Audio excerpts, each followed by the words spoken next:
When you're single and you fantasize about that day that you meet the person you're going to spend the rest of your life with, don't lie, it's a fairy tale in your mind. And when you meet a real person and it's not fireworks, or it's not some feeling that just knocks you down, it's not some electricity that goes all throughout your body, then you keep passing on things and people because it's not like the fantasy that you have in your mind. So the question comes into play, how do you know that you are, in fact, in love with someone? And it sounds real cheesy, and it's a lot less magical than most people think it's going to be. But what I love about it is that it's simple.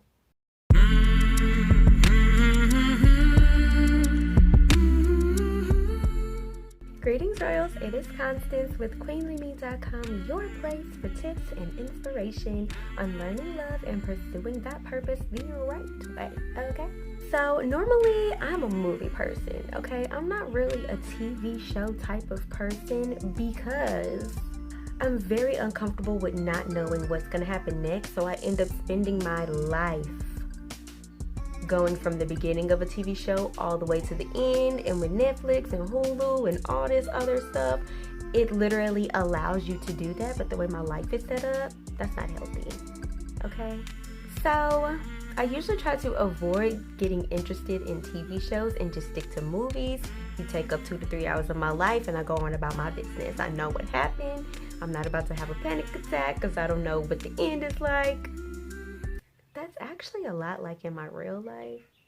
A lot of my anxiety comes from not knowing the end from the beginning, but that's what God is for. Hallelujah. I'm working on it. But we're not here to talk about me, okay? I've been watching this show. I've been watching it on Hulu, but it's a Lifetime show. And it's called Married at First Sight. Yeah. I've watched season 4, season 6, and season 8. Listen, I'm hooked on this show. It makes absolutely no sense, but it's so interesting to me to see the relationship dynamics of people who are in a situation like this that has so much pressure on it.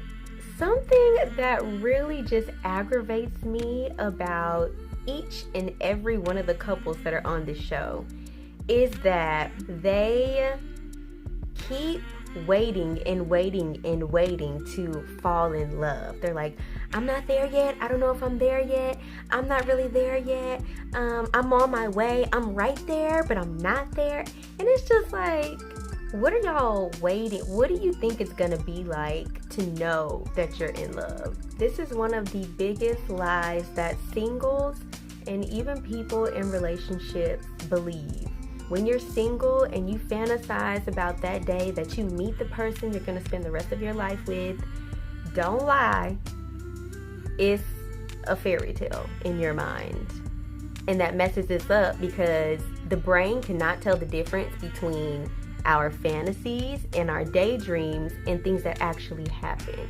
So when you meet actual real people, not the Prince Charming and the knight in shining armor in your mind, when you meet a real person and it's not fireworks, or it's not some feeling that just knocks you down, it's not some electricity that goes all throughout your body, then you keep passing on things and people because it's not like the fantasy that you have in your mind. These people literally think that they are going to wake up one morning and just find themselves in love. Like, you know what? I'm in love with you today. You know, I've been waiting for the feelings to kick in, and this morning, I think it happened. And sometimes I literally find myself like talking to the screen, like, you have no idea what you're doing, what you're saying. What I want more people to understand is that being in love has less to do with your feelings and more to do with a decision that you are making. I know it sounds kind of crazy because we think love equates to how you feel about someone and your feelings towards them. But Love is more of a choice than anything. So you get to choose who you love, but you cannot make that decision wisely when you're basing it all on feelings and how you feel about this person and how they make you feel from day to day, because feelings are fickle.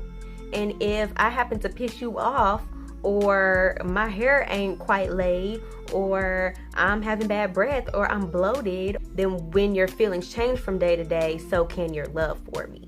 So the question comes into play: how do you know that you are, in fact, in love with someone? And I do this because it's just real.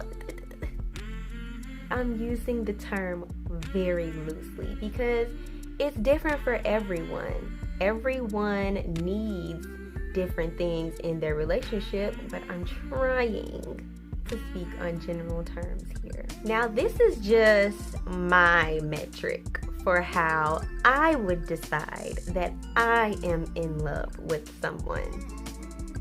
Use whatever means that you think, but I just want to share what I think. I think if you can think about your future and you can imagine that future without that person, then that means that they are an option to you.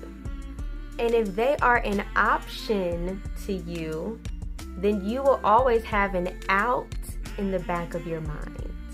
Just like these couples on the show. When things go sour, one of the first comments they make has something to do with ending it, with divorcing after the 8-week experiment is over. I don't know if I can do this. I don't want to do this anymore. They always have that out in the back of their minds. Their feelings are going up and down and all over the place during this time.